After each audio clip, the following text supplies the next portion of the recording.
मंडळी, तुम्ही कधी गुड मध्ये दही टाकून पाहिलंय का? नाही ना? मग आज तर करूनच पहा. आजवर कुणीही न सांगितलेली अशी युनिक आणि भन्नाट रेसिपी मी तुम्हाला सांगणार आहे. तुम्ही म्हणाल गुड मध्ये दही टाकून ही कुठली रेसिपी? तर थांबा. व्हिडिओ कुठेही स्किप न करता शेवटपर्यंत पहा, म्हणजे तुम्हाला कळेलच पौष्टिक आणि त्याच सोबत लहान मुलांचा आवडीचा पदार्थ बनेल. सर्वात आधी एका भांड्यामध्ये 1 कप एवढा गूळ घ्यायचा आहे. त्याचसोबत 1 कप एवढं ताजं दही घ्यायचंय. दही घेताना एवढं लक्षात घ्या, दही जास्त आंबट नको, अगदी ताजं घ्या, म्हणजे पदार्थाची चव छान येईल. दही आणि गुळ छान 1 ते 2 मिनिटांसाठी फेटून घ्यायचंय, म्हणजे 50% तरी गुळ छान वितळून गेला पाहिजे. आता त्यात अर्धा कप एवढं तेल घालायचंय. तुम्ही याऐवजी साजूक तूप घातलं तरी देखील चालेल. तेल घालून देखील पुन्हा आपल्याला एकजीव करायचंय, जोपर्यंत सर्व गुळ वितळत नाही आणि त्याचं छान असं पाणी होत नाही. तिथं आपलं गुळ, दही आणि तेल छान एकजीव होऊन अगदी छान असं मिश्रण तयार झालंय. त्याला आता चाळणीने चाळून घ्यायचंय, म्हणजे गुळमध्ये जे काही खडे असतील किंवा जे काही काळी कचरा असेल ते आपल्या पदार्थात जायला नको.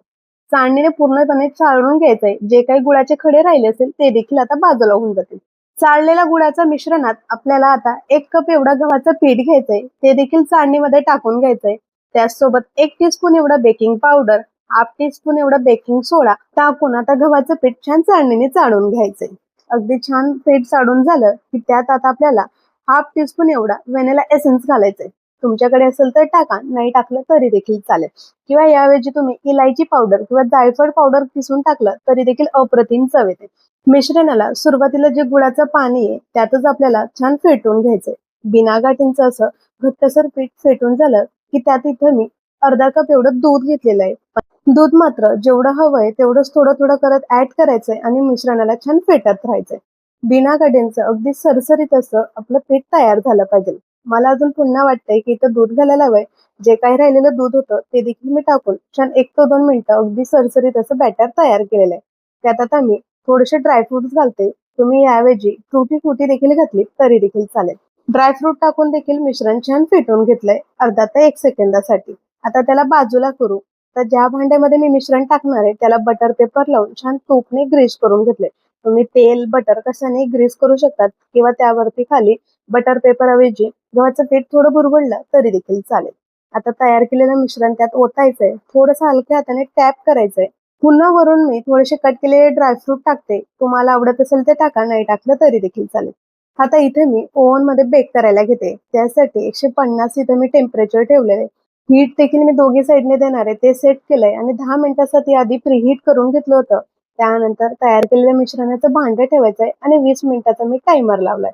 तुम्ही ओव्हन मध्ये जर नसाल करत किंवा नसेल तर तुम्ही एका कढईमध्ये मीठ टाकून आणि त्यामध्ये देखील तुम्ही हे बेक करू शकता. अप्रतिम होतं. आता इथं 20 मिनिटं टाइम झालेला आहे. अगदी छान असा आपला हेल्दी आणि टेस्टी असा गव्हाचा पिठाचा केक तयार झालेला आहे.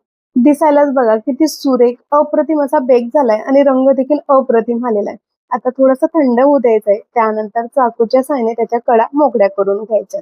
20 मिनिटात अगदी परफेक्ट बेक होतं. जर तुम्ही कढईमध्ये करत असाल तर 30 किंवा 25 मिनिटं लागू शकतात. पण मीडियम गॅसवरती करायचंय.